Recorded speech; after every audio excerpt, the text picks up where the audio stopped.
Gonzalez in San Cristobal. Congratulations on the Mexican elections. I realize you don't vote in them, but what are your thoughts on the outcome? No, but I sure encourage everybody I know to do the voting, and by God, they all got out and voted, and the biggest numbers ever in the history of the country. That's great. Landslide, and that's what I wanted to call you about. Yeah, it was like 62% of the vote, wasn't it? Huh? Didn't she get like 62% of the vote? Yeah, just shy of 61.7, I think the figure is now. And it keeps rising every hour. They keep coming in with a few more votes from outlying little villages and stuff, and the number keeps going up. I mean, there's more than 2-1 against the next runner-up, which was, and she represented Galvez, the runner-up. I mean, she was so less than 30% she got. That was a coalition of the three most important conservative parties in Mexico history. They could not put it together to even get half of what the people now demand. And that's the point of my call. Mexico has now shown the United States and every other country in the world and women everywhere how to do it. And the how is not just getting people, politicized and active and getting out the vote. It's much more than that.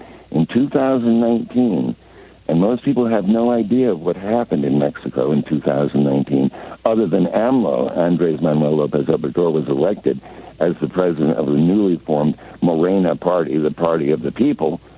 The people passed directly a constitutional amendment for gender parity.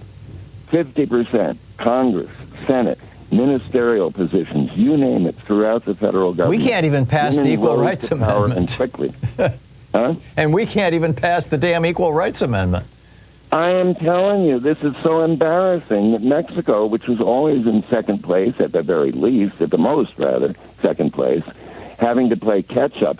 Now it's the United States having to play catch-up. This is embarrassing. Yeah. Gender to be passed nationwide. If women are to get power, and if we want power to support women and our I have a question for you, Nicholas. We must get women into power. I have a question for you. What's up? Here in the United States, back in the 1980s, the fossil fuel billionaires, principally the Koch brothers, but others as well, Harold Hamm, they figured out that if they wanted to continue the gravy train, they had to take over a political party. Successfully did. It took them 15, 20 years, but by fossil fuel billionaires owned the Republican Party and continued to. Do you think that the Mexican drug cartels might do the same thing? Actually kind of go legitimate and start infiltrating and buying off politicians in the major parties? Well, they've been trying to do it for a long while now. And they tried in this election in very small communities. They killed a number of mayoral candidates. And no, I'm talking about large women were the ones killed. What a surprise, huh? They fear women. They fear women. Yeah. This is so incredible. Leave the mood down here. People are just. I mean, my house cleaner came in today in all tears, just giggling around and thrilled to death that this has happened. That's great. It's the first time in the history of Mexico over 200 years, as it would be the first time that Hillary been stolen from her. Yep.